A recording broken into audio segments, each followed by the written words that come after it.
check-in. It is Thursday morning, about 9 o'clock, and I have the luxury of picking up at the Lindt factory. And you know, Lindt is the chocolate people that make the wonderful chocolate. I have a favorite of theirs. It's like a white chocolate shell with this blueberry middle, and I usually don't like fruity chocolate stuff, but when the lady at the Lindt store in Raleigh at the mall gave me a sample, oh my gosh, it was the best thing ever. I think I spent like $16 and bought a whole bag. But look, they gave me samples. I feel so fortunate.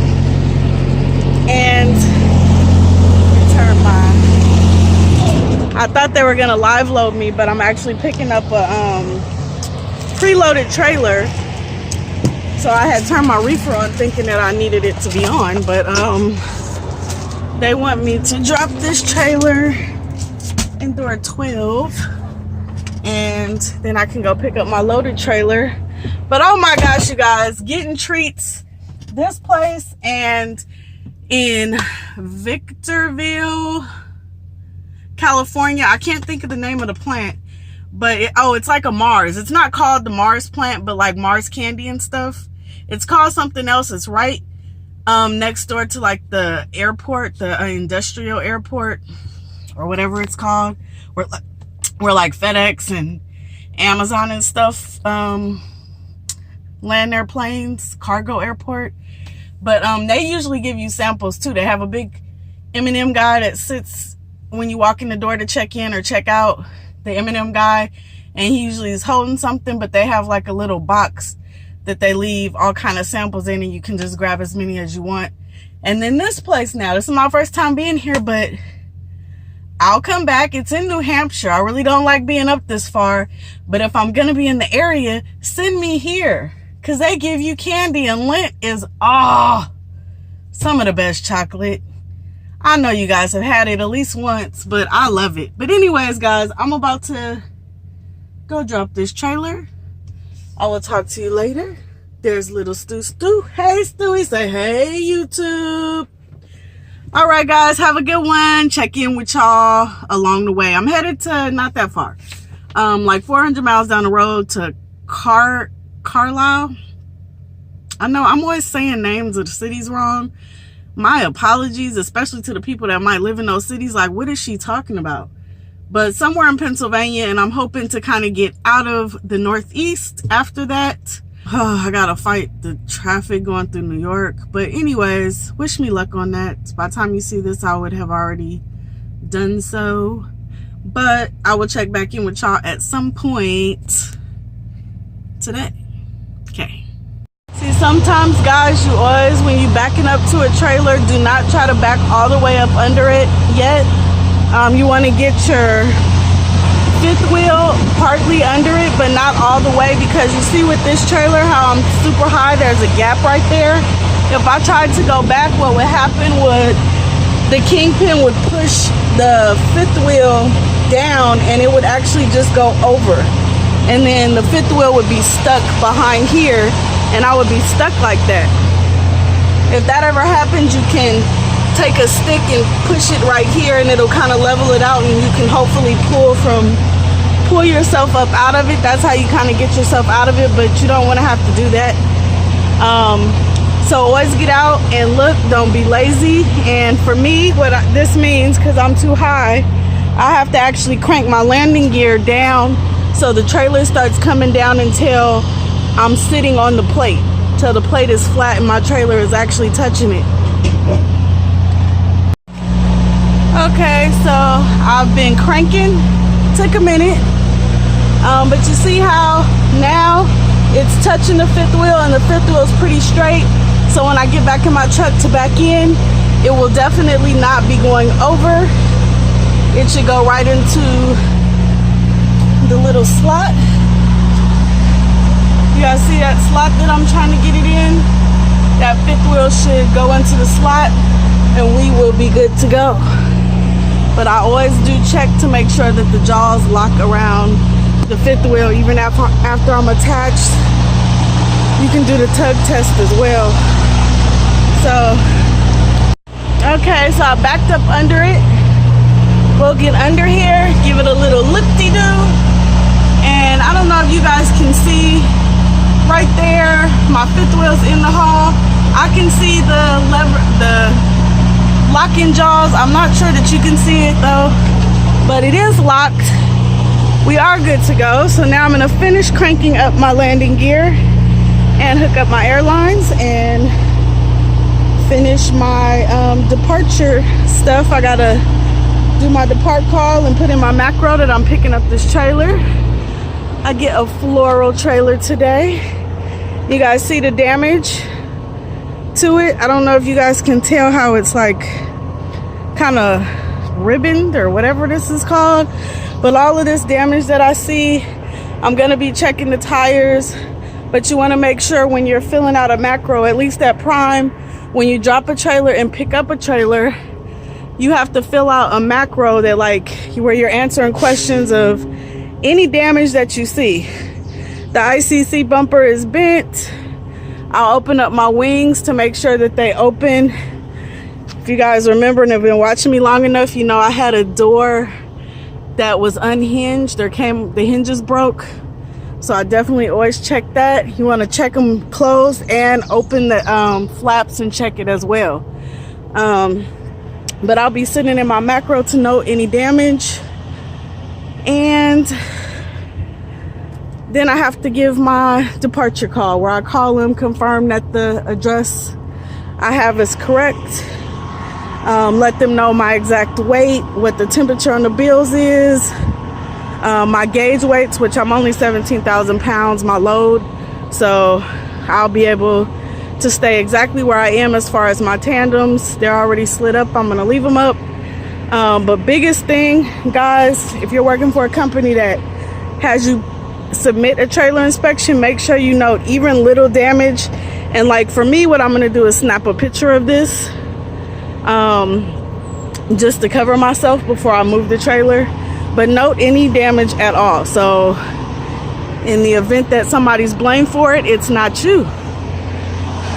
All right, guys, I'll talk to y'all later. Good morning, everybody. Happy Saturday.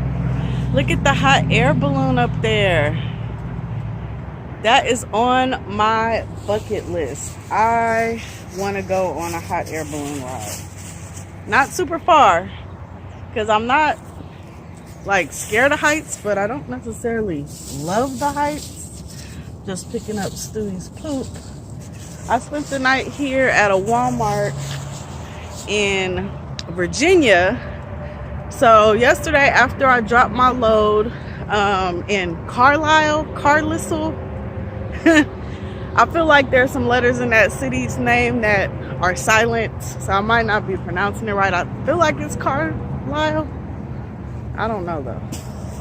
But man, the hot air balloon is like so cool up there. You guys can't see it, but I see the fire burning at the very top of the basket or the bottom of the balloon part. It's just super cool. I'm gonna have to look into hot air balloon rides, maybe somewhere close to home. And if there's any subscribers in Raleigh that want to go on a hot air balloon, if I'm paying for it anyways, I might as well invite somebody, so I'm gonna do that. But just super cool. But so I dropped my load there, sat for about an hour, and they sent me my next load. And that place, Lent, thumbs up to Lent. All of the people in Pennsylvania and in New Hampshire were super nice. It's like the yard jockey when I was dropping my trailer in New Hampshire, like they pull up next to you and ask you, is this your first time here? Welcome to Lent. And like, you know, he said, I just cleared an empty spot in case you have to drop your trailer, but they had me drop it in the dock. But super nice people. The security was super nice. The guy at the check-in that gave me the free candy, he was super nice. The yard jockey or yard dog or whatever you want to call them, they were super nice. When I got to Pennsylvania, everybody's super nice. They all say like, welcome to Lent. So that was pretty cool. But so I got my load, another load going out. They wanted me to come, I'm trying to remember the mileage, like 300 something miles to Virginia No, it wasn't. I'm lying. No, it was. Okay, no, the whole trip was like 300 something miles. They wanted me to come like 100 something miles to Virginia to pick up a load and go back to the Walmart, to a Walmart that I dropped at in, what was the city name? I forget. Somewhere in Pennsylvania, to a Walmart, which is a drop-in hook. And I had the load before my lint load, I had dropped a load there, and then I picked up another load and took it to Maine. But anyways, I had like a day or two prior, I had stopped at that same Walmart that they were going to have my load from Virginia going to. But if you guys know me, I don't like to drive in the Northeast. I will, but I don't like it. So like when I get there, I want to get out. And the load was paying $600 and like 38 cents or something. And so I just declined the load. I was like, no, I'm not really interested, you know, especially for $600. Now, I wouldn't mind picking up somewhere in Pennsylvania and taking it to Virginia to get me out. But I'm not going to, I've like literally sent a message to my dispatcher, like, I'm not going to Virginia just to turn right back around and come back to Pennsylvania. And especially not for $600. And, so it'd have been like less than $2 a mile, because the total trip was like 300 and I want to say like 60 something miles. I might be a little off there, just going off my memory. But what also I wasn't happy with and why I declined it. I mean, I was gonna decline it just because I didn't want to go back into PA. Once I got out, I didn't want to go back. But what am I trying to say? Oh, it was still the morning time. So it was Friday morning when they sent me the load. And I still had most of my clock back because Lent unloaded me super quick. So I had most of my clock to drive. They had me coming to pick up. It was supposed to be picked up today, this morning, like between 3 in the morning and 11 a.m. or something like that. Saturday morning, which is today. And I was going to have to take it back and get back there at 2200, I think was my drop time. So that would have literally, for it, not only is $600, it took me back into Pennsylvania, which I didn't want to be, and it took up all of, you know, I would have had to either get here yesterday and sit or whatever, but like it would have took up 2 days basically, like, you know, yesterday to get here, pick up my load, and I wouldn't have been able to drop it off until today. So I wouldn't have wouldn't have been getting another load until maybe tonight. Because I could have dropped it a little early because it's a drop-in hook like that Walmart. The guy had told me the first time when I took my load, he was like, everything can pretty much be a drop-in hook here. And they didn't have any empty trailers there. So like, I lucked out when I dropped my first load a couple days prior to that Walmart, because they just sent me a mile to like a Tyson plant, like right across the freeway, to get an empty. But there were like a few other prime trucks that their dispatcher was trying to send them like 200 miles to pick up an empty. So just the whole load was like, it's too many days for low pay, and it took me back into a place that I didn't want to be in. So I declined it. And what they ended up doing was, because it's like really like the Piston terminal doesn't have any empty trailers. Like it's really, in Pennsylvania, it's just bad for empty. So if you have an empty, be thankful like that you got live unloaded and still have your trailer, because who knows how far you would have to go to get an empty. But they ended up, from Carlisle, if I'm saying that right, they ended up telling me or giving me the option. I mean, I could have declined that too, but I took it to drop the empty trailer that I had, because I did get live unloaded at the lint factory. I dropped it about 30 miles from where I was at the Hershey factory, or Hershey distribution center, and then I am literally bobtailed. So I'm bobtailing almost 400 miles, like literally 395 miles to Virginia, to the utility, the people, the trailer company, and I'm picking up a brand new trailer and from there I'll get loaded. But they are paying me to bobtail, like they paid me to shuttle that empty to the Hershey, and then they're paying me to bobtail, and that gets me out of Virginia, where I don't have to go back. If they try to send me another load back to Pennsylvania or New York or New Jersey or wherever, anywhere northeast, I'm not going to take it. I'm trying to head back down. But that's cool. So it ended up working out in my favor that I declined the load, because I'm still getting paid to bobtail out of there. And bobtailing takes a lot less fuel.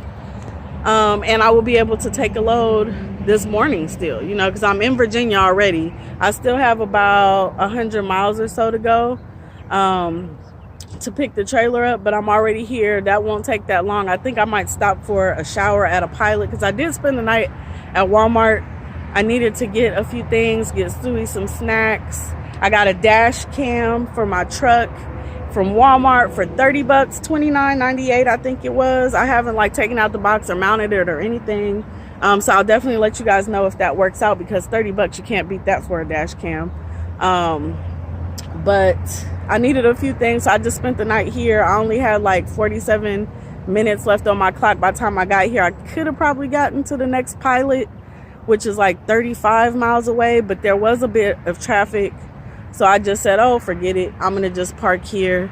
So I'm going to probably, on my way to the utility place, stop, take a shower real quick, pick up my trailer, and I'll still have plenty of time left on my clock, because I actually haven't started my clock yet. I was kind of just doing my walk around in my truck when I seen that cool hot air balloon and wanted to share it with you guys. But I've been yip-yapping for 9 minutes. I know you guys hate the long videos. Well, most of you, some of you guys say you don't care, but I try to. Stewie, he sees the little boy getting out of his car. Oh my gosh, Stewie, last night I was actually parked kind of over there. I pulled up to go back into Walmart this morning to get that dash cam, but there was little rabbits that came out at night, and Stewie was not having none of that. Like all night he was in that window right there growling at the rabbits. And I was like, I kept wondering, what is he growling at? So I had to finally get out, like, and get up and look out the window, because where I was parked, it's not like a walkway or anything over there, and I was on the other side of where the cars would be coming in and out. So I'm like, what is he seeing out the window? And it was all the little rabbits. They were like all in the grassy area. So that's what he was barking at. He saw them moving around and stuff, and he wasn't having it. He was like, what the heck? What the heck? But anyways, guys, I'm about to start my clock. And yeah, I might check in when I get to the utility place, and I might not. This might be my last clip. I just have to, it's hard when you do your videos and clips just to kind of explain the lengthy videos for the people that are bothered, and you probably didn't even make it to this far in the video if you are bothered. But when you're doing clips, like even if you have a few clips that are like 3, 5, 6, 7 minutes, like this one is 10 minutes, it's hard when you're doing the clips to know what the clips are going to add up to in the end, you know. So that's why some of my videos are a little bit longer, because it's not like every clip I'm timing, okay, I'm going to make this 3 minutes, because sometimes you need more than 3 minutes for whatever you're talking about or whatever. And when you end up putting them together, they turn into 20 minutes really quickly. So what do? You know? But I try to get like a full video of like me picking up and then dropping off, instead of like making part 1 and part 2, because it essentially boils down to the same thing. Just put it in one video. If people don't want to watch to the end, just don't watch to the end, you know. Doesn't hurt my feelings. This is a vlog just so I can look back on my journey. First my van dwelling, now my trucking journey, and then when I start my tiny house journey, I want to just look back at everything and be like, wow, this was point A to point B to point C, which will be maybe not Z, maybe Z. I don't know if the tiny house will be the end of the journey or not. But anyways, I'm gonna let you go. Have a great day if I don't check back in with you, and be safe. Enjoy your weekend. Peace.